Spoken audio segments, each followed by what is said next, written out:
All right. The incredible excitement caused by another foul up three marathon at the end of the game.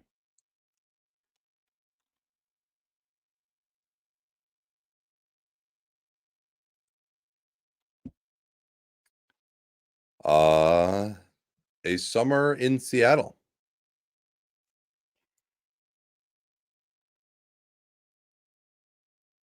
I don't know how short you can make the duration of making that face, but it is good while it does last. I've even been there for it. Okay, let's get rolling here. We got to finish up our discussion of veteran extensions because this is something that always ends up taking quite a bit of time, and it's a fascinating subject that I think not a lot of other people get into enough. So let's do a podcast right now. Welcome on to Hollinger and Duncan.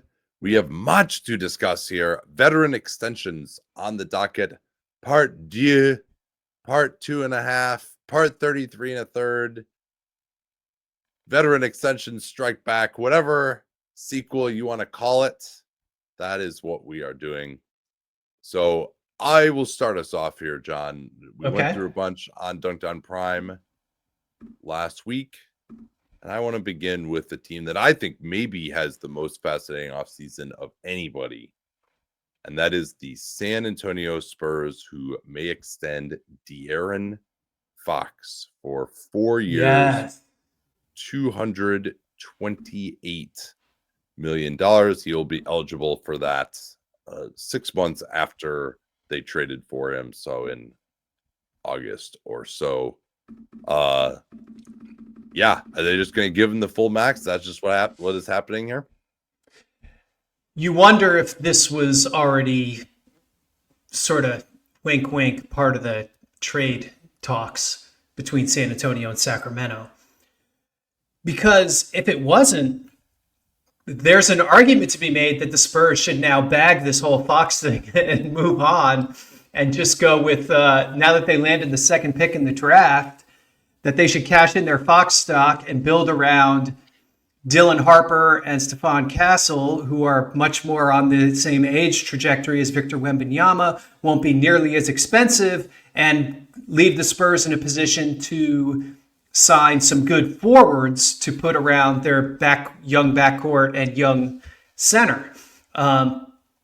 Otherwise, I mean, if they go forward with Fox, they still do have some level of cap flexibility until basically Wembanyama's supermax hits in 28. But they're actually in a real advantageous position the next 2 years if they can turn Fox into a good forward. Like that would be a pretty amazing position for them to be in. And like they have to at least be having meetings about this. You have to if you're operating a team. I don't care how pot committed you thought you were to the Fox experience. Once you got this second pick in the draft and Dylan Harper became available, I think that's a game changer for the Spurs. I did my scouting report on Dylan Harper. We'll do our full episode on the draft, but you think Dylan Harper is that good? You like him better for their future than De'Aaron Fox? Obviously, there's a big age difference between them, but yeah. You think Dylan Harper is that kind of player? I think potentially, yes. I mean, even if he ends up not being as good as Fox, the massive salary difference between the two from a team building perspective, and the fact you have that on your book for 4 years with Harper, I mean, it's just a no-brainer if you have to choose one or the other. I don't think it's realistic to go forward with all three guards. No, that I agree with you, especially because shooting is not the number one talent for any of those guys. And they all really are more, I wouldn't consider Castle necessarily a point guard, but that's what he wants to be. That's the idea behind him, is that he's going to be someone you're going to give the ball to. And none of those guys have really thrived in an off-ball role that much. You know, Fox has had some good shooting seasons. I think it's kind of trended towards not being that good. Now Fox, it does seem, yeah. Also, at the end of last season in San Antonio, like the fit was not great. Yeah, and now they only had, I don't know, 5-6 games together. It's like the number of pick and rolls that he and Victor ran was comically low. I think it was like 3 a game that one of them actually finished a shot. And that's maybe a larger problem in San Antonio is Victor Wembanyama not doing enough pick and roll, emphasis on roll, but as opposed to pop there. So I think the first question is, do you know, because Fox is supposed to make $37 million this year. He also they could maybe come up with a way to renegotiate and extend him. Although the fact that they got the number 2 pick makes that a lot more difficult. They now have to pay that guy exactly $12 million. So they project right now as over the cap. They also, speaking of point guards, they also have the non-bird rights to Chris Paul on their roster. But before this turns into a total San Antonio offseason, even though that's all of this context is important, De'Aaron Fox is still way better than Dylan Harper right now. And even if Dylan Harper is really good, I don't know that Harper will ever have a season that like Fox had in 23. I don't know if Fox will ever again have a season like he had in 23. He was just was way above his head in terms of shooting the 3, shooting the mid-ranger. And he was still fast enough to really be a problem. It seems like he's kind of slowed down a little bit. But there's also the concern that, you're the San Antonio Spurs and you got Victor Wembanyama now, and those are 2 good things. This is really the first guy who's ever tried to get himself traded to San Antonio. And do you want to turn around and stab him in the back and send him somewhere else? Probably not great business. And then like Dylan Harper's not going to be ready for at least 2 years or 3 years to play at the type of level that's going to be needed as your main on-ball guy to get San Antonio into the championship conversation. So like they do need another all-star to play next to Victor Wembanyama this year. Like Victor showed that he's good enough. He was an MVP candidate last year. When he's healthy, like they should be ready to go. Even a team that like Victor is a guy who could have you in the mix possibly for home court advantage if you put the right team around him. So I think it really comes down to me just what contract is it going to be? Because for this level of player, maybe lower end all NBA in a good year, maybe not an all-star in a bad year in his late 20s, getting 30% of the cap, that usually hasn't turned out well, particularly by the end of it. And while they would like to be competitive now, being competitive 3 years from now when Victor is really rocking is also important. So can they get him on their deal, or is it just, again, fait accompli, it's done, max, or renegotiate up to the max this year and then max after that, which is supposedly what Rich Paul and them wanted. Boy, I would be really reluctant to do that. I mean, that just takes you out of so much stuff if you're San Antonio. If you try to operate as a room team, especially after getting that second pick, I mean, that would pretty much be off the table for me. Because you also want to leave the door open. Like, I mean, what if you can get Giannis at midseason? Like, and you want to keep those kind of that money, those expiring contracts that they have. I think that they would throw in the deal that would otherwise have to be thrown overboard in a cap room scenario. Like I would not be doing that. Well, and also you want to just have Fox be as tradable as possible 2 years from now, because when it becomes obvious that he and Harper can't play together and Harper is really good, then you're probably, and also that Fox will be on the decline, then you'll want to be able to move him to the Bulls or whoever. Why the Bulls?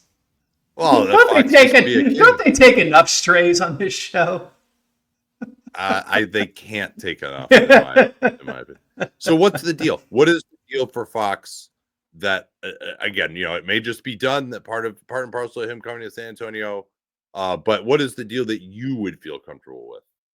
I would be more concerned about years than money. I'd be concerned about going out that 4th year. And the money on the first 3 years, but I might be a little squeamish for whatever. But ultimately, I don't think that money ends up hurting you that much, especially if you're willing to go into the tax in Victor's first year on an extension. But I think the longer you go, the less tradable the contract is, the less flexibility you have when you're really going to want it when Victor's on his max. So that last year, I think is the real tipping point for me. If I'm doing that deal, if I'm San Antonio, can I get a lightly guaranteed 4th year, or can I get a team option on the 4th year, or can I just do it straight for 3? Even if I would actually do 3, even if it had a player option. Like, I would not be that scared of giving him a player option. Yeah. Okay.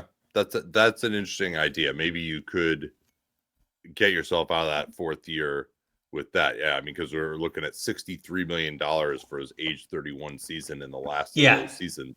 I mean, to me, he's just more of a 25% of the salary cap player over the life of this deal, not 30%. And 100%. That's getting up to where it's like a $10 million difference by the end of that. So yeah, we'll see what happens. I mean, this is, they traded a lot of stuff to get him. What could they get back would be a fascinating question right now, because again, they have to trade him somewhere that he wanted to go, given his contractual situation with only 1 year remaining. And then also, if he were retraded, then that team wouldn't be able to extend. I mean, it seems impossible that he would be traded. Also, another interesting aspect is the timing on this one, because remember, he was traded but it was, I think, like 4 or 5 days before the trade deadline, if memory serves. He was traded the day after Luka. Yes. So the timing on this one, if I'm Fox and I want to be there, I'd be like, hey, I'm in Aruba right now. Let me, I'll sign it a week from now when I get back, so that he can't be traded. The marketing special. Yeah. If I'm the Spurs, I'm like, could you do it now? Is there a fax machine at the hotel? Any of these other guys interest you here for San Antonio? You could maybe do something. You see, Harrison Barnes and Keldon Johnson, I think right now have value as expirings, so you probably don't want to do that. I would try to do an extension with Julian Champagnie, though. I think he's good. They can go up to 61 over 3 years. I don't think it goes anywhere near that high, but if you could get him at like 3 for 30 or something, yeah, totally. Like, that's something you should do. Yeah, he's got 2 non-guaranteed years left at $3 million a pop, and he's 24. So yeah, if you could get him for $10 million a year, absolutely.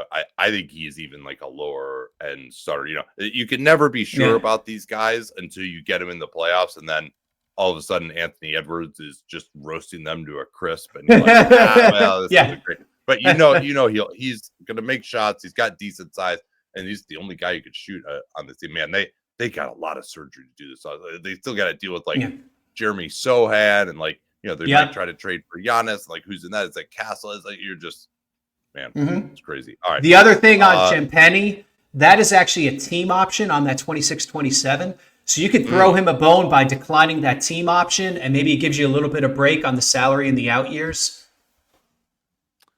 Interesting. Okay. Yeah, we don't have that on our sheet. We'll have to update that. But yeah, it would make sense that is how they would do it. All right, your pick. All right. Since they haven't taken enough abuse yet, should we talk about the Chicago Bulls? Yes. Who interests you there? Coby White and Ayo Dosunmu. Ayo is on a great contract right now. 7 this year, 7.5 next year. Kind of an energy guy. You worry a little bit about how his game's going to evolve as he gets into his late 20s, early 30s, but he's a good player. Like, I would extend him. You go out. Looks like you could go out like 3 for 56 on him.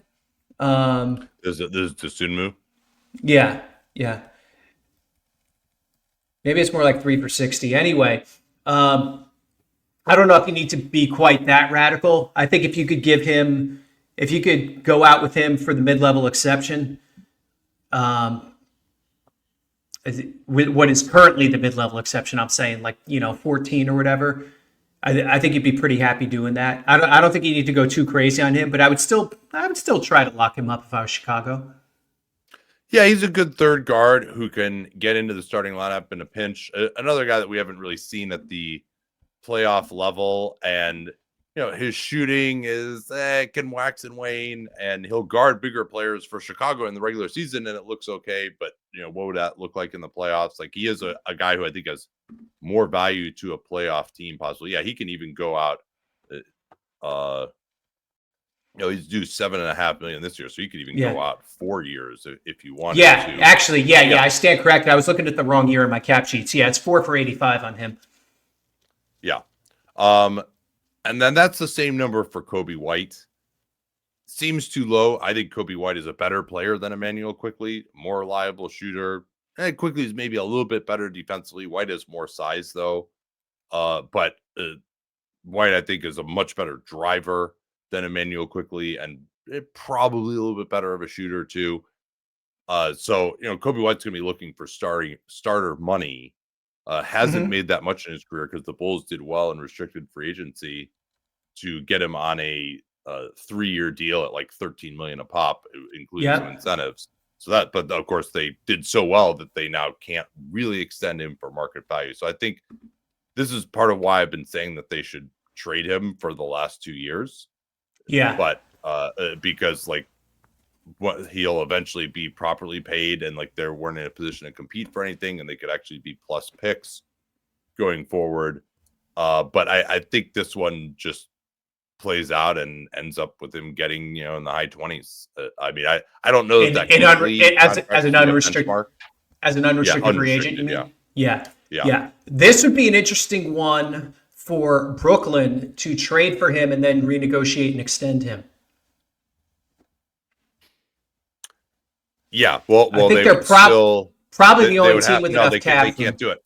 They can't do it. Yeah, because they would have to wait to extend him until after the 6-month restriction, and you can't take the cap space into the season like that anymore. I mean, I guess you could do it just by getting to 90%, get to the salary floor. Actually. So it would take a little more trickery than I was initially thinking there. You're right, because of the 6 months and the 90%. So you'd have to map that one out pretty carefully. Brooklyn is the only team I think that could realistically do this. Yeah, I mean, I don't know if Detroit could do it. I mean, he has trade value for a lot of teams. I still think that they should explore it, but they're just not going to do that because they got a home play-in game that it doesn't matter if you win or lose, you get that sweet play-in cash. Yeah, I think Cade's Supermax might have screwed that scenario up a little for Detroit. Nikola Vucevic, Zach Collins. Zach Collins will not be getting an extension on this contract. Whether the Spurs signed him to one of the worst extensions in recent memory a couple years ago, but yeah, that will not be extended again. Kevin Huerter. Well, before you move on, it honestly wouldn't surprise me if Vooch got extended. He had a really good shooting year last year. I mean, it won't be for I could see him just giving him 2 more years at $20 million a year again. He's gonna be 35 this year, but I could just see it happening. And then you're gonna say Kevin Huerter. Yeah, but I think he's a guy where you're not going to extend him for the $18 million that he's making this year. No. You're going to, if you extend him, it's going to be for 10 or something, or you're going to say, let's wait it out and see if he can play better. He's still pretty young. I don't really know what the hell happened to him since he left Atlanta. Had a pretty good first year in Sacramento. I think even though he's typecast as a shooter, he actually needs to play with the ball in his hands a little more and hasn't really gotten the chances to do it. So he's an interesting one if he'd be willing to take a low enough number, but it's probably in everyone's interest to play that out. And then having expiring money at $18 million is pretty helpful too. It feels like one of those things that just goes into the season, and maybe all right, we can't move you at the deadline. You want to come back for $10 million a year? Yeah, okay. Yeah, maybe. Julian Phillips is another one of those guys we were talking about last week who hasn't shown a ton, but still hasn't even turned 22 yet. If you could just get him on that $5 million a year back end rotation player, take a flyer on him type of deal, I might do that. He's got 2 years left though, one of which is a team option. So that's one of the ones where, hey, Julian, we'll give you 2 years at $5 million a piece after these 2 years of the minimum that you have coming up. That's probably where I would go on that one. All right, next one here for me. Okay. I think this is a pretty interesting one. The Cleveland Cavaliers can offer Darius Garland 2 years at a lot of money, $62 and $67 million. So basically, kind of like the similar to Devin Booker, but just a salary gradation down. Yeah. You don't. It's interesting for Cleveland. You don't have to do it, right? Because Garland still has 3 years left on his deal. Yeah. So yeah, I might wait that one out.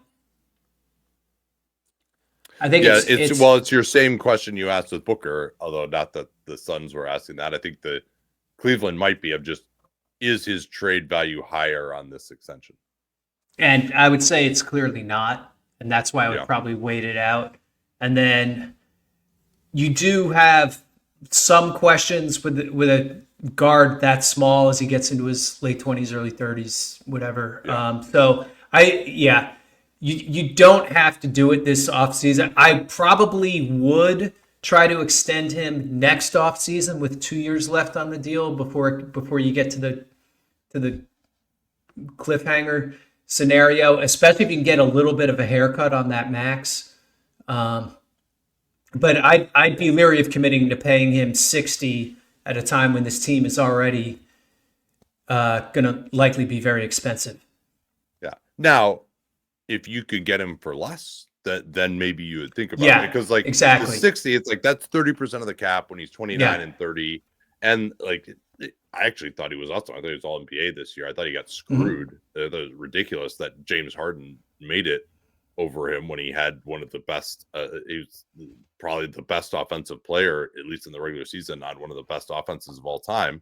But I think, because that's just basically you're locking in the most that you would have to pay him, and you just don't know, as you mentioned, as a small guard, and he only had 1 year at that level.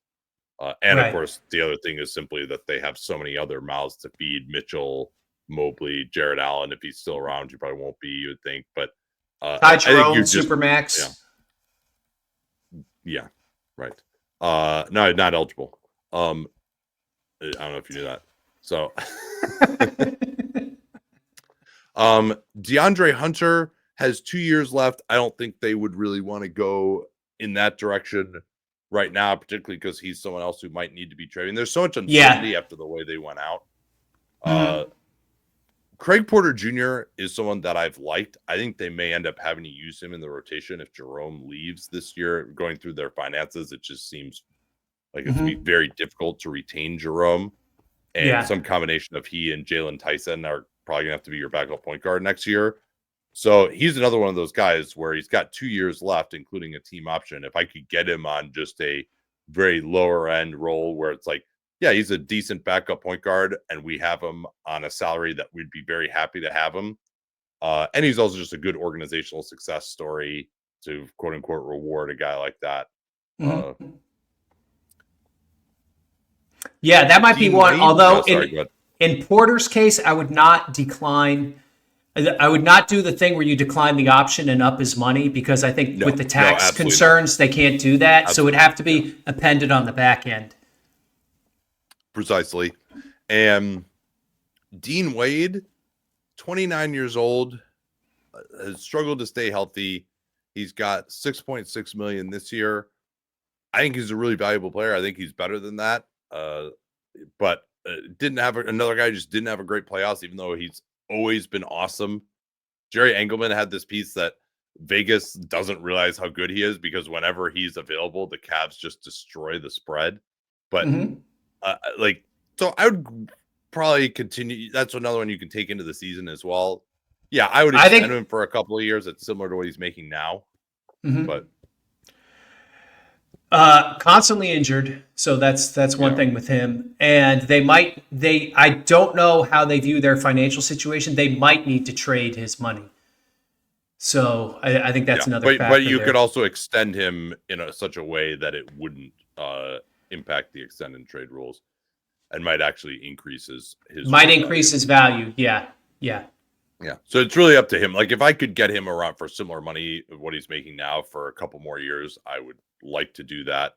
Don't think they're going to go into the Max Strus business here either. So, all right, that's Cleveland. Who's next?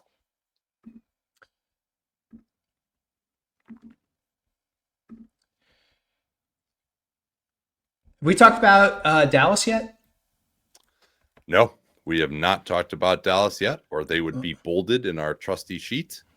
So there's an actual system. John. There's an actual system to this. We're not working off memory. We system basketball on this. System podcasting. All right, great stuff. I think the Mavs are really interesting. So you have Kyrie, who is probably an opt-out and re-sign at a lower number, but could be done as an extension as well.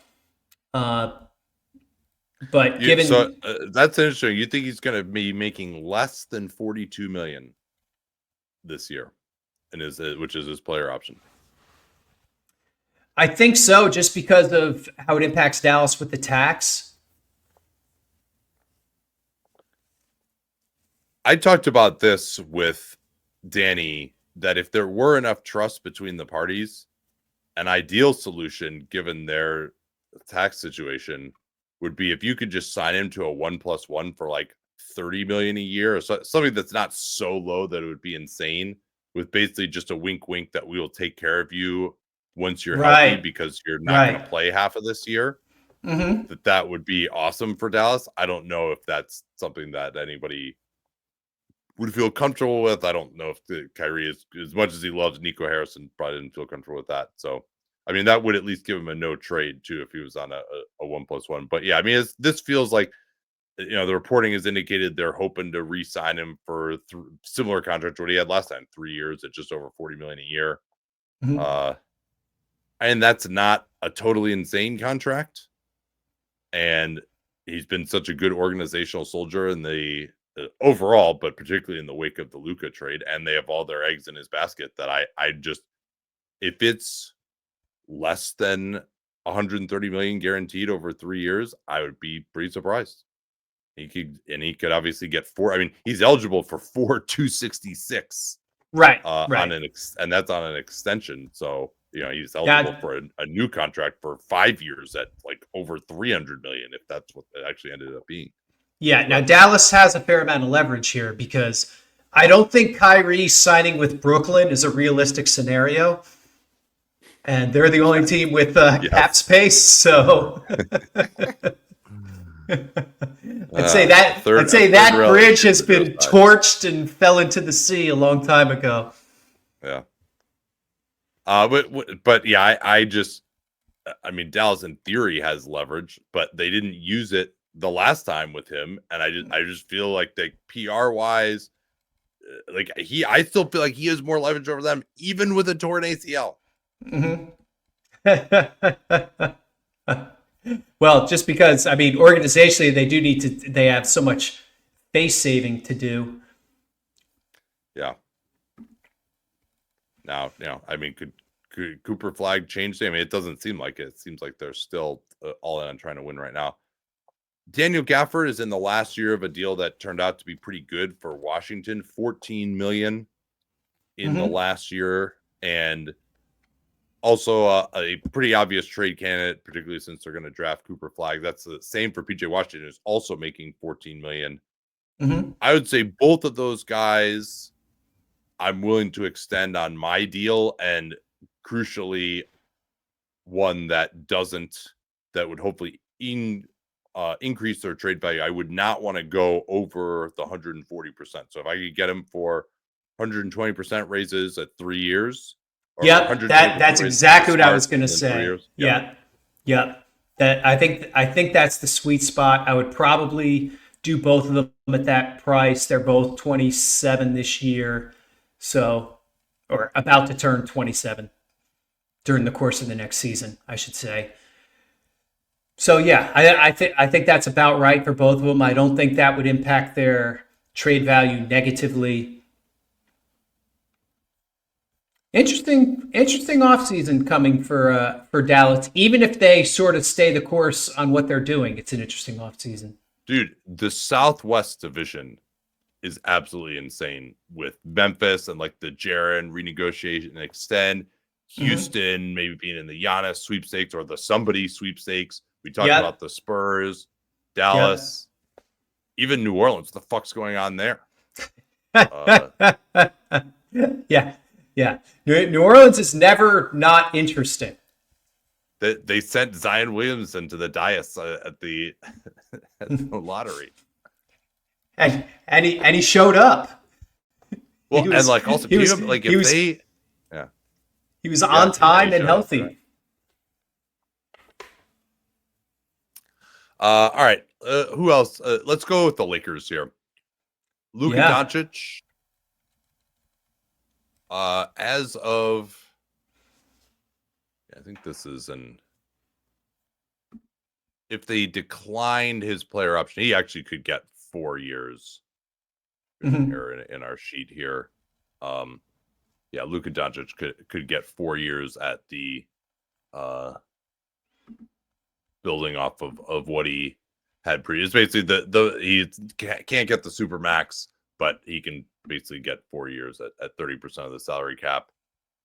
Or he could go I got screwed on the because he only actually has 7 years of service. So maybe what he does is signs the 2+1 extension and then tries to get the big 5-year deal at 35% of the cap. I think that'll actually be a good time to be getting that because the cap is going to be going up in the later part of this decade. I'm not sure it will be going up in the 5 years after that by as much. Depending on what happens with all the local TV money. But you're going to have it for sure now because they're going to have to be, they're phasing in the new TV deal increase. But that seems like probably where it's headed is a 2+1, and it's headed for the Lakers just giving him whatever deal he wants, and he'll be eligible for that in August. Yeah, that's what I expect him to do. Yes, go out to year 10 and then get a 5-year max then. Yeah, because there's not really, there's only 1 year of opportunity cost for not taking a 4-year deal. Lakers also are rather profligate with their player options. So yeah, that seems where that one is headed. And do you think there's any chance that he doesn't take it? I just don't see what his alternative is. Yeah, you mean if he turns down the extension and just says I'm going to be a free agent in 26? Well, or if he just doesn't necessarily want to be in LA. He's said that I think he, after what happened to him in Dallas, which he clearly was very hurt by, I think he wants to try to find a home in LA. But if your sole criterion is trying to win, you probably should try to get yourself traded to Houston or something. Or San Antonio. Or do you look at it and say, I'm going to be able to lure another star here more easily than I can anywhere else? You might say that, but the Lakers still don't have many draft picks. Like for me, if I'm him and I'm looking at the landscape, like you got OKC, you just got smoked by Minnesota, and the West is absolutely brutal. Like I think he probably is going to want to stay there. Being the face of the Lakers is a pretty good business to be in. But just a food for thought there that I don't think they are particularly well set up after LeBron retires. And I don't consider them, I don't know how they're going to get into being a contender next year. Some of these other teams that are younger than them are still coming. And I just even if the Lakers could get another star in somehow, which is tough to do math wise these days with him making 35% of the cap, you're gonna have a pretty thin team. Like it's just something to consider. I'm certainly predicting that he will be back there, but and we'll do this extension. He needs to demand a trade to the Atlanta Hawks.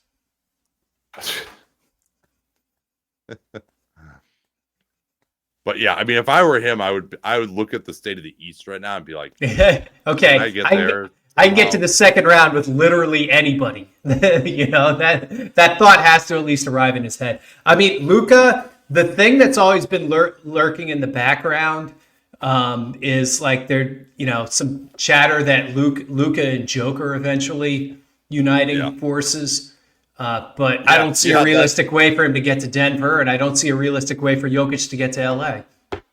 Yeah, it's like two of the more bereft asset teams in the league trying to trade with each other. Probably not going to happen.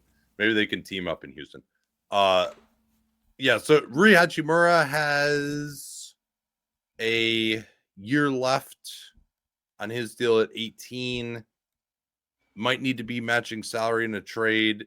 That's the one thing that would hold me back is that because you just don't have much else to offer in a trade. I mean, I guess you still have Kleber and Vincent. Actually, you do have some expiring money there. If I could do him like 2 for $20, I would probably do that. Would I go out 3 on him? I'd be a little more leery.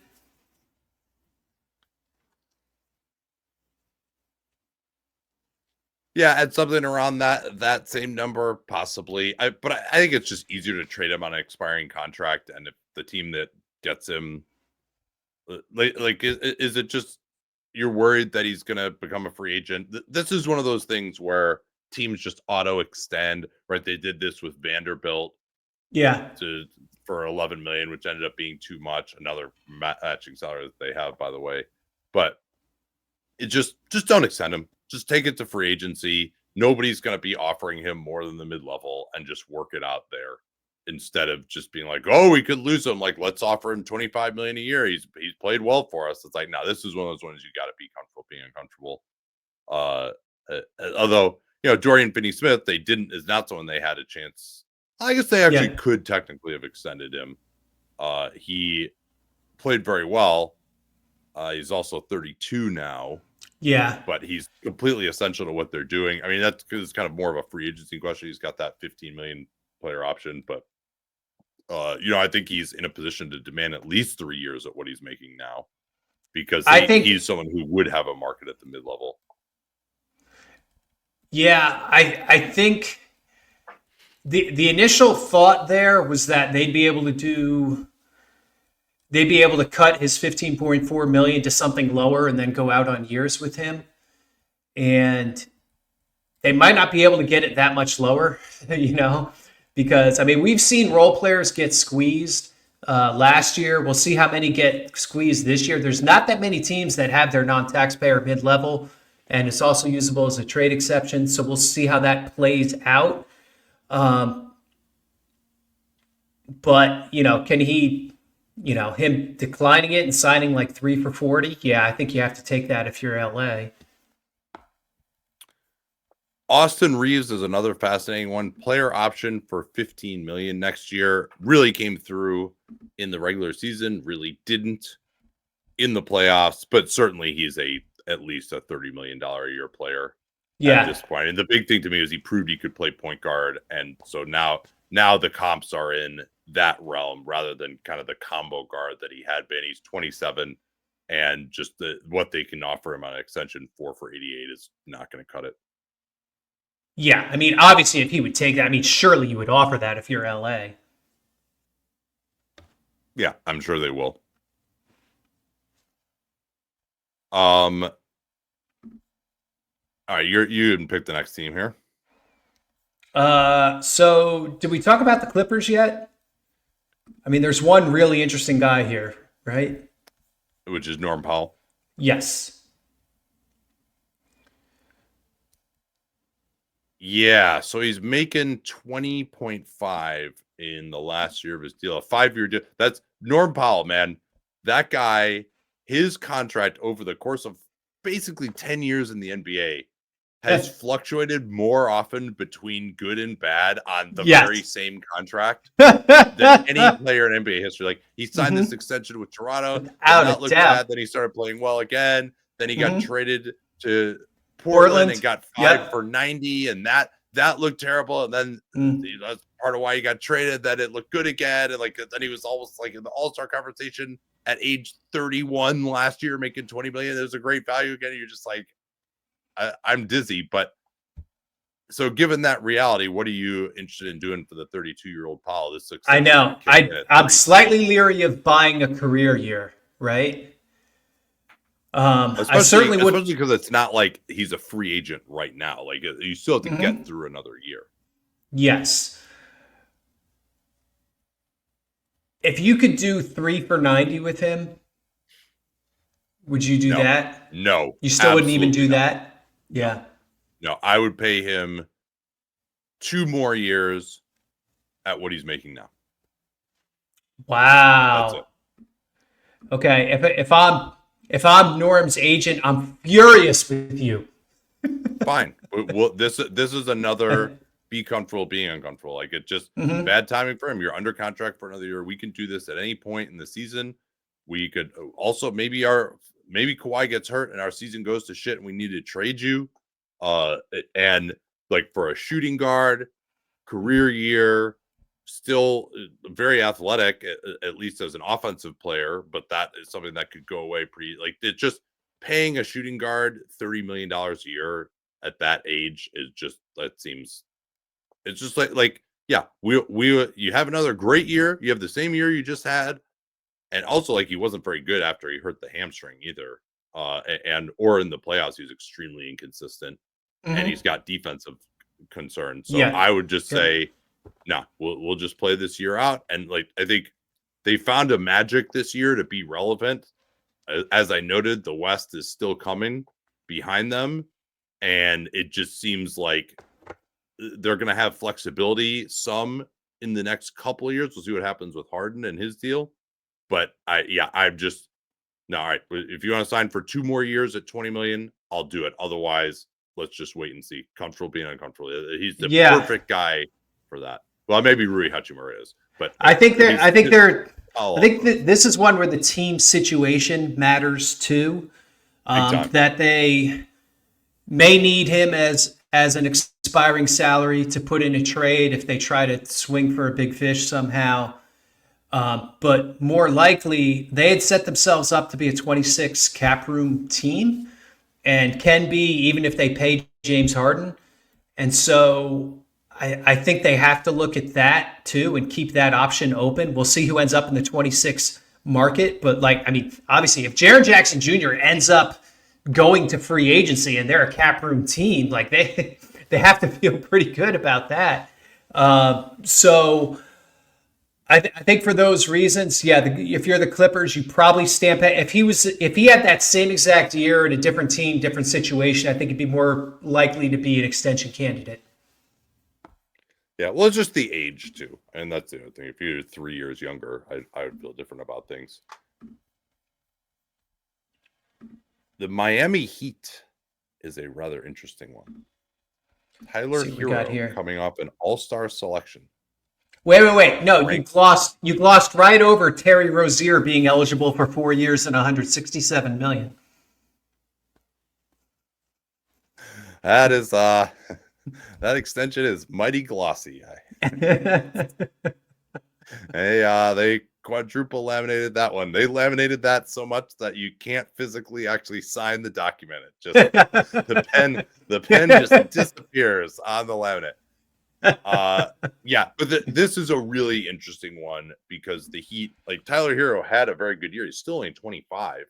He's another guy who his deal didn't look great, making about a little over 30 million a year. He makes 31 and 33 the next 2 years, and then so you'd be talking about 3 for 149 going through his age 27, 28, and 29 seasons.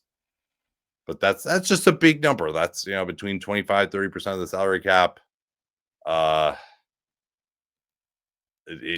think, again, I would just let's wait and see what happens with the franchise. They're going to be very much in flux. they may even want their own 2026 plan to make a trade. The Heat also in 27, like they have some interesting things coming up in terms of when they can tank. They're able to retain their pick, and then 26 they can take. 27 they have a lotto protected pick now to Charlotte, so they could tank then. 26 they probably won't, but 27 they could. Maybe they're just like, it's not working with Bam and Hero, and Pat Riley is getting pretty old, and we need to just reset. I don't think they're necessarily want to do that, but I guess I've talked too long on him. What do you make of that situation if you're Miami? You don't have to do it this summer. I think you probably say, Tyler, we love you. It was a great year. We just have too much in flux right now. Let's talk about it next summer. Yeah. Now you could get, I mean, part of the reason for doing Bam in a pretty similar situation the year before was that at least you didn't have to do the 4 years. Now Bam didn't have his best year either, and I don't know how that's looking. Although I think there'll always be a market for him just because he's so good defensively on a team that's trying to win. So I think with Hero's youth makes me less concerned about the years. Yeah.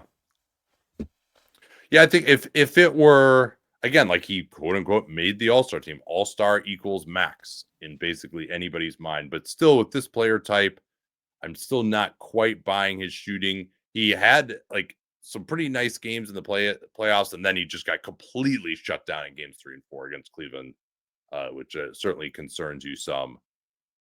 So, if I could do $40 million a year on that extension, I would do it. Like you said, I just don't think there's a reason to do that max deal now. Yeah, but and if I'm Heroes people, that's probably the thing I'm asking for, especially since Bam got it. Yeah, because his feeling is like, hey, 46 million 3 years, that's not even the max, right? Because you're and I'm a max player. I made the All-Star team. All-Star equals max. Andrew Wiggins is sort of interesting. He's got a player option for next year. I think that's one that could go into the season, see what the Heat 2026 plan is. Maybe they would try, because he is 30. Maybe they would try to get him to decline that option and take a little bit less on a longer term deal. Yep. That it could be one of those, or he could easily be a trade candidate too. I think there would still be teams that would be interested in him as someone who can guard the ball and make shots, even at 30. I think he's a better fit on a team that needs his offense less than Miami does. Heat are also a team with some 26 cap room scenarios, and it used to be like, oh, Miami has cap space, look out. Now it's less that way, the way the league has gone with extensions taking most of the good free agents out. But that may be a card that Heat just want to keep in their deck a little longer. All right, you pick the next one here.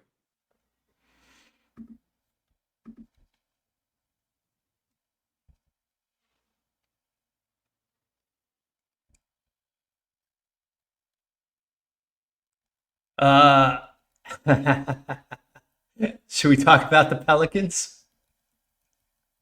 Zion Williamson being extension eligible? I would probably not do that. Yeah, he's got 3 more non-guaranteed years on the end, and I wouldn't want to put guaranteed money on the end of that, but possibly. And then I don't even think you can. You could, if it's non-guaranteed, you would have to guarantee it first before you put that extension. Yeah. So that's not going to happen. Herb Jones is the interesting one to me. I would certainly offer it. 3 for $68 is the highest they can go. I would offer him every cent of that, and I'd feel pretty good to have him on that deal. You're really good player. We just didn't get to see him, of course, due to the shoulder injury this year. But so that would be, because he has 2 years left. So you're looking at his 29, 30, 31 seasons. I don't know, because he's someone who, if his shooting is kind of waxed and waned, if he doesn't shoot it, that could turn into a pumpkin. I think that's another one where I would just wait one more year because he says 2 years left right now. I'm a little worried that he's going to have a good enough year that he's going to outrun that extension and then take it unrestricted a year later. But I don't know. That might be a risk. Far away, though. That might be a risk I live with in the current trajectory of the Pelicans, where they don't really know as a franchise if they're coming or going. So as I think of it, maybe I can see your point that if the Pelicans as a franchise were in a different situation where they knew a little more like who they were and where they were going, then you might feel better about that. Well, and I think also just like, so that deal is $22.5 million a year. So let's say he outruns that, as you say, you get to free agency, and what does he get? He gets 27, 28 a year for this player type. Probably not going to be more than that, even with the cap going up. And then, but then there's just a significant downside that he comes back from the shoulder issue, and that his shooting is more on the wane than the wax side going forward. And that's something you could really get stuck with there too. But again, yeah, not a huge impetus to do that. But that's one where I think if it does happen, it would be interesting for Joe Dumars get a window into what he's thinking about. See, you gloss right over CJ McCollum, John. How dare I? Man, the original sin of David Griffin. Although he probably saved his job by trading for him, even though they got totally lucky to make the playoffs that year. Mm-hmm. The New York Knicks. Ooh. Don't think they're going to be doing the Karl-Anthony Towns extension necessarily. Although maybe, I mean, we'll see. They could still make the finals too. He has that $61 million player option, which I actually think will be a good thing for the Knicks, that he has that. I mean, he in theory would be eligible for a 3-year, $212 million deal going into $70 million. I don't like more. What I would be envisioning is he declines the player option and takes a little bit less for 4 years going forward. A haircut extension where you have him decline the 61 and do 3 years, 150, 160, something like that. That's probably what you're looking for if you're the Knicks. Is Towns willing to do that right now? Probably not. I mean, he just made third team All NBA, so he should be. So he probably should be willing to do it, because I mean, you're talking. He's just to secure the money. We're looking at that would be his age 32 season that he's got the $61 million. Mm-hmm. Yeah, I would do that if I were him right now. But I think that typically, again, that's something that happens, like we saw with Rudy Gobert, Khris Middleton, just happens closer to it. But I think I would be willing to do that if I were him, just given where he is in the league, that at age 30 to get paid over $50 million a year through age 35, I would be pretty interested in that if I were him. Mikal Bridges, 4 years, $156 million. I would do that if I were the Knicks. I do think he's a guy that somebody might convince themselves to pay crazy money for in free agency. Like I would be somewhat leery of that.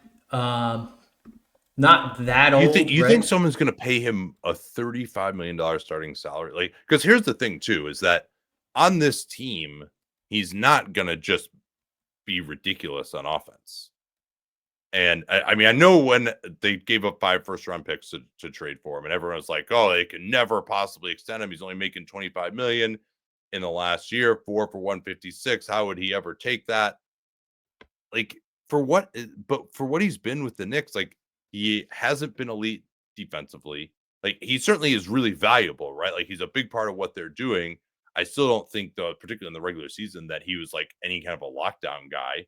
He can guard some of the best guys, but I don't think he's in the upper echelon of that anymore. And his shooting hasn't been as good as it would have been hoped. And he hasn't given you the on-ball juice that he showed for at least a little bit in Brooklyn Like, I actually think when you consider that this would be his age 30 through 33 seasons, I think this is overpaying. Huh. Now, again, maybe this deal was just, they said they would pay him at least this when they did the trade or whatever, but yeah, that's tough. Because I do think if you're the Knicks, you're incentivized to get something done. I mean, would you go maybe the fourth year is the problem. Maybe it's not even so much the annual money, but it's getting into that fourth year, and then you're getting into tax situations as the team gets older.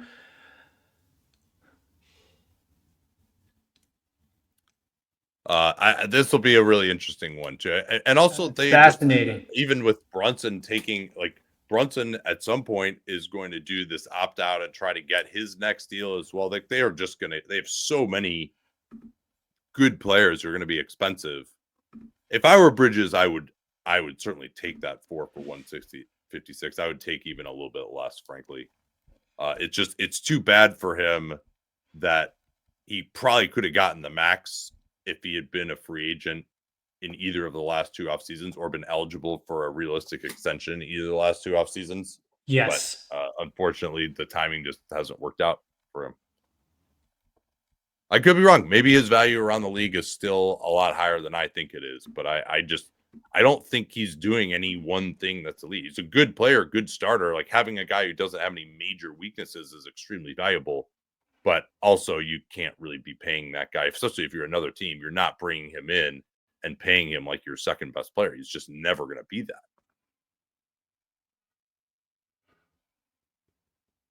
Mitchell Robinson is a fascinating one too, given how well he has played in these playoffs.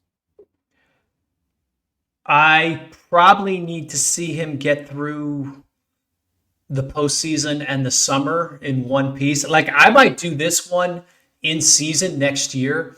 Like, once I've seen him get, make it to Christmas or whatever. They're capped on what they can do for him. It's 4 years, 84. I don't think another team is going higher than that for him in free agency, again, just because of the injury concerns.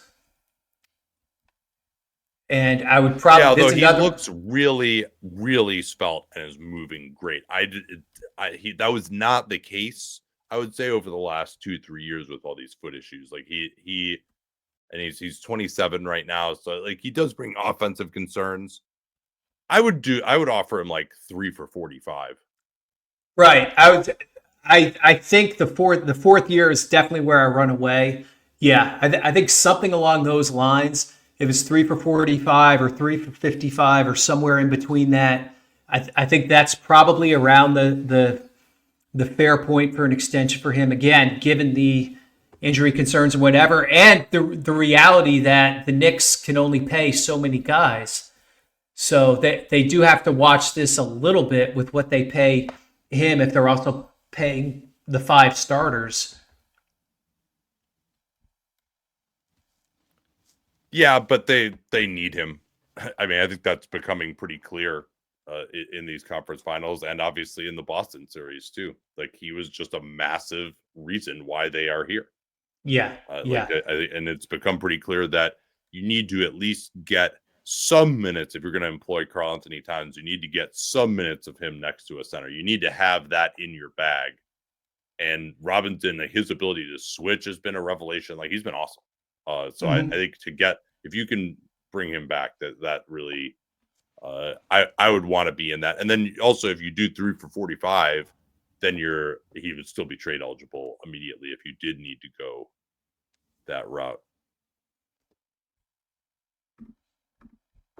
That's the other thing too, is the Knicks. I mean, maybe they're going to try to get into, like, they're always a star destination. Maybe they could try. Maybe they try to get KD, and, like, so Bridges or Robinson could be part of a trade deal. That they try to go that route. That'd be crazy. All right, we got about 15 minutes left. I think we can finish out everything. Just might need to go a little bit faster. Oklahoma City, I think, is pretty interesting, though. Yes, that was going to be the next team I want to talk about. So Shai, obviously, 4 years, 293. Like, yeah, please sign. Like, yes. I don't see why he wouldn't. Well, so No. a couple of things. He has still 2 years left. He Mhm. was always going to be eligible for this, having made all NBA 2 years in a row. Obviously, MVP. Now he's double eligible for 4 for 293. It's kicking in 2 years from now, but and he'll be making 35% of the cap already. So the whole thing of I want to opt out again and get 35% doesn't really apply. However, Dan pointed this out. He could just wait another year and then get 5 years because he will automatically be eligible next summer too. Mm-hmm. So maybe he would want to do that. Maybe he would just want to not sign and get the 5 years. It's hard to imagine any circumstance in which he wouldn't get that. Or, hey, maybe even, this is something that in our playback was being discussed, maybe he even would be willing to take a little bit less given Chet and J-Dub and all the other stuff that's going on, or if they wanted to trade for somebody else too. Maybe it's possible. I never count on that. I don't think it would happen.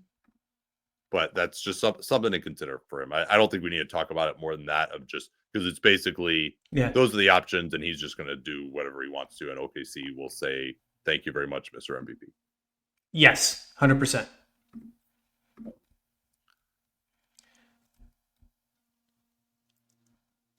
How about the rest of these guys? Yeah. Team option in 26 for 18 million. But they could also extend him for, looks like about 25 a year.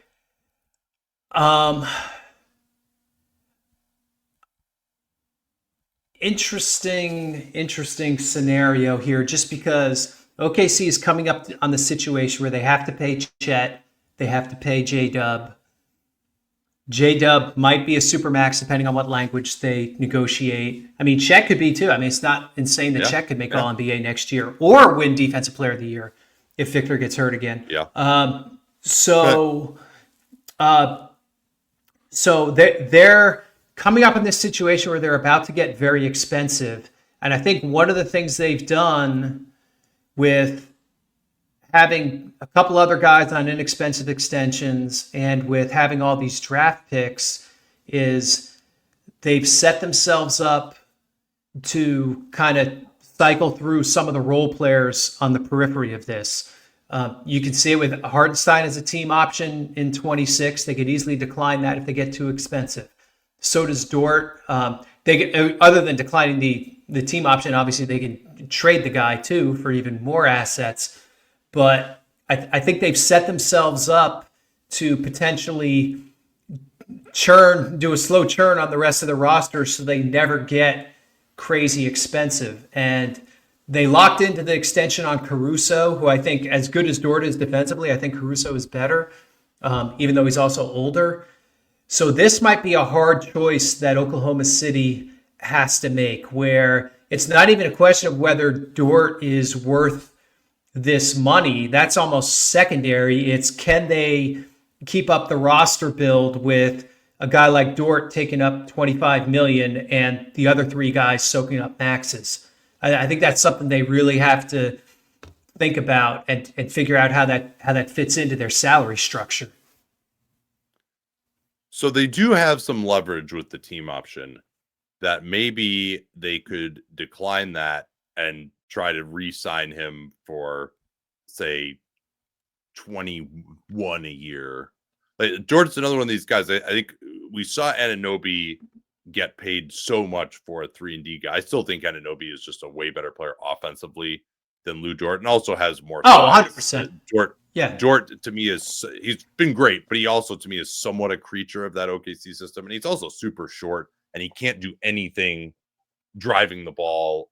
He can't really do anything other than make like wide open spot up threes, which he's admittedly gotten to be better at. So, I don't know that his market gets up to 30 necessarily, but I do think you just want him on a longer deal. To me, this all comes down to what, due to the financial concerns you discussed, and they've also got Cason Wallace, who plays somewhat of a similar role to Dort, although Dort can guard bigger guys more than Wallace. I think it comes down to just what would give him the most trade value. Is it declining that team option and then offering him a 4-year deal for $84 million? Is that what makes him the most tradable? Because again, as you noted, you're going to have to trade him for either an expiring or just straight into a team's cap space, something like that. But you want to just give him the most trade value. That's what it is, even more so than just the specifics of your own books. Because, like you said, they probably just aren't going to be able to keep him after a certain point. The other thing you can do, decline the team option, start him in 26 at 24.8 million, and then do declining salary in the out years. Yeah, I like that. That's a possibility too. Although, yeah, even that year, they can kind of do the Jaylin Suggs, but even that year, those deals, they're expensive in 26. Yeah, for sure. I mean, it really, a lot of it just comes down to, are they going to try to get these stars to take less and keep this going? And so then you can keep around a Lu Dort. And I think, Clay Bennett has shown in the later part of the last decade that he is actually willing to pay a lot of luxury tax. Yep. And yeah, just the question becomes, I mean, nobody's going to, if any team ever was going to do it, John, be in the second apron for more than 2 years in a row, it would be this team, because they're just so good. And they have so many draft picks that they could trade. It's just like, our draft picks getting frozen. Who fucking cares? Yep. We have one of the greatest teams of all time. We're going to keep it together. I thought maybe that would be Boston too, but then there's also the repeater tax element. I think that's even more so, like, it just gets to be so incredibly expensive. Yeah. Yep.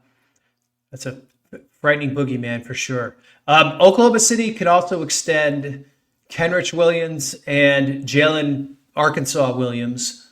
Kenny Hustle, I don't think they need to bother with, but Jaylin Williams would be 2 years left. Jaylin Williams would be sort of interesting if they could do inexpensive, has some value as a backup center, still developing on his. Because they're not going to be able to, speaking of things they won't be able to retain, they're not going to be able to retain Hartenstein in all likelihood. Yeah, that's what it seems like. That team option for $30 million. Again, maybe they could decline that, get him to come back for less selling, but you probably, if you have a chance to lock Jaylin Williams in with a number you're comfortable with at backup center, if it's something in the high single digits, I would be willing to do that. I think he's a good player. Yeah. I mean, under like 3 years in the 20 million total, 25, but it's certainly not 30. Let's see who else out here. We could do Orlando in 2 seconds. Cole Anthony, no. Caleb Houston, no. Yes. Okay, we're done here. That's good. Utah, John Collins. I don't think we really want to go in that direction necessarily. He's those are this player option for 20. So I think Collin Sexton is kind of interesting. 19.8 million. I don't know that again, this is one where it's probably more about the trade value. Yeah. He's not really a starter on this team. If you could extend him for around that money, are you interested as Utah? I'm probably more interested as somebody other than Utah. At some point they have to actually try to win games though. His max extension is 4 years, 124. It would take him to his age 31, it looks like. It's a small guard. Definitely has some Clarkson in him. That's tough. That's close for me on the Sexton one. If I could do it for 3, I'd probably do it. If I could start him at the 27.6 and do declining money, I'd probably do it. Full bag, 4 years, 124. I probably would not. No, definitely not. He's not to me a starter. So I don't really want to go much above what he's making now, as crazy as that might seem. No one's going to trade for him to come in and start. Yeah, I think that's right. Yeah, he's a high level 6-man. Yeah. Yeah, as good as he is, he still is just I think he's paid right about what it should be right now. I would go something along the lines of 3. I would offer him 3 for 60. If he doesn't take it, then we'll go into the season, or we can trade you and let the next team deal with it. Is he maybe he gets like a bad first round pick in trade right now in an expiring contract. Yeah. It just he's had some really good moments, but just defensively, not a great off-ball player. Still, even though he's improved in a lot of these areas, not probably a good enough passer to start at point guard. Let's see. So yeah, Toronto, RJ Barrett, Jakob Poeltl. Probably don't need to talk about those. Really, Poeltl's a little bit too old. Zach LaVine with Sacramento is kind of interesting. Maybe just the idea of him opting out of that player option and extending for a little bit less.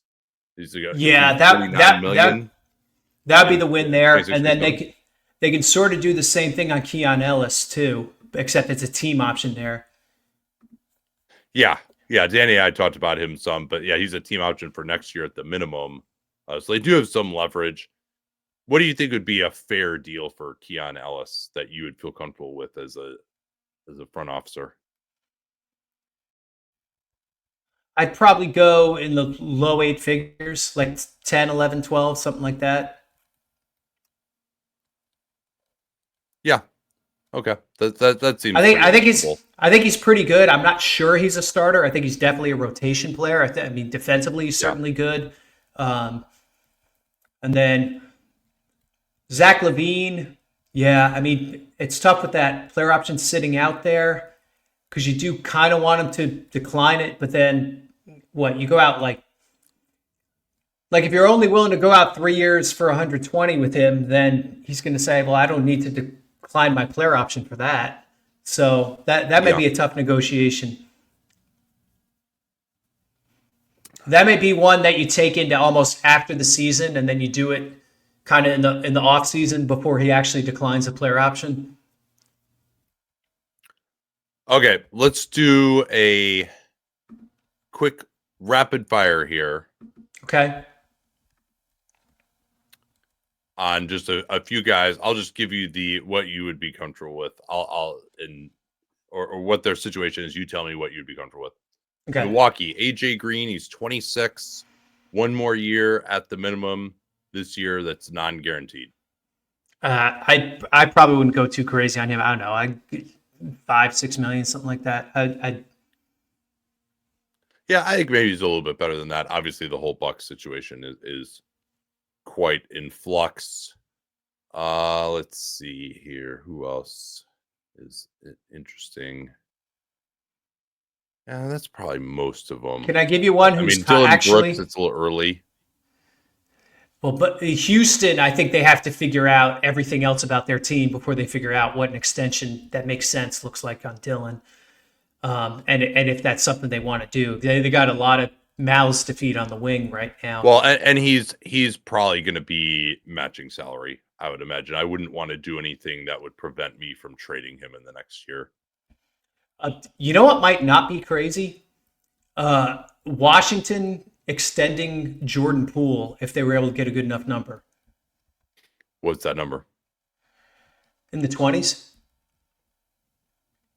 Yeah, he's making 33 and 35. He's got a bunch of incentives too, 4.5 or $4.25 million in unlikely incentives per season.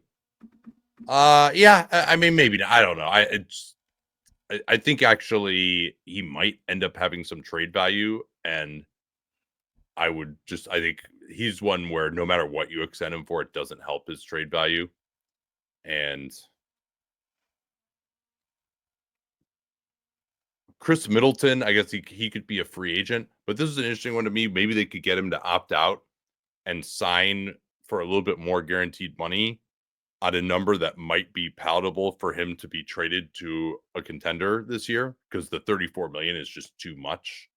But right. I at 34, maybe that's even too risky. So, let's see if there's anyone else out here. How about Kristaps Porzingis in Boston? We haven't talked about him yet. This could be our last one. I think the first thing you have to figure out with Boston, they're definitely trading somebody, so they have to figure out who goes out first. If Porzingis stays, then yes, I actually would extend him. I'm presuming this mystery illness is going to be something that they eventually resolve. Obviously, there are other health issues with him, but he's really effective when he plays. Al Horford isn't getting any younger. So I think he becomes really important for Boston. So if he's not the guy that ends up traded, then yeah, I would probably go out like, I don't know. Would you go out like 2 more years on him? Yeah, he's making 65, something 30. like I think this is the last of his deal. He'll be you can take it into the season as well. So maybe that's what I would try to do is just I think trading him now, I wouldn't want to do that because I think he's at a nadir of his value. that. And he could, I mean, he played at an all-star level, I thought 2 years ago, but has struggled obviously with all these issues health-wise throughout his career, including in Boston. So maybe if he was willing to do, like right now, what would your number be right now for him with all this uncertainty? Would you do 2 years, 50 for him right now?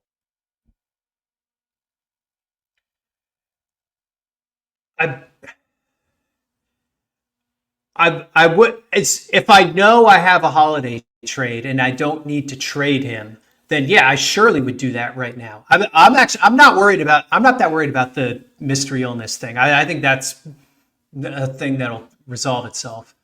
But so yeah, I mean, I would go 2 for 65 with him, no problem, as long as I knew I had the trade that I needed to make. Yeah, and that might even be too low for him, but I don't know how he's feeling about his situation and wanting to stay in Boston, but he is young enough to be part of the group once Tatum returns, which some of these other guys are not. And Yeah. I do think there could be some hidden upside there. I'm just not sure how he's feeling, but I wouldn't offer him more, I think, than that 2 for 50 right now. And yeah, if he comes back and he's playing well during the season, then maybe the price of the brick goes up quite a bit, but I'm more willing to pay that because he is a tremendously valuable player when he's going well, which he obviously was not this year. All right, then. I think we can wrap this. Thanks so much for joining us here on Hollinger and Duncan. Danny and I are doing playbacks, playback.tv/Nate Duncan NBA. You can join our commentary. They actually have a new sync feature where you just put in the time of the game and it'll allow you to sync your commentary up with ours. I think it's a great way to get deeper inside the game, which is a lot of fun for us to do. And hopefully y'all will join us for that as well. And Dunc'd On Prime, of course, you can get every Hollinger and Duncan by subscribing to that. In addition to Danny, I've basically been recording every single day for the last 2 months with the playoffs. So you get a lot of value for your money on Dunc'd On Prime. Talk to y'all soon.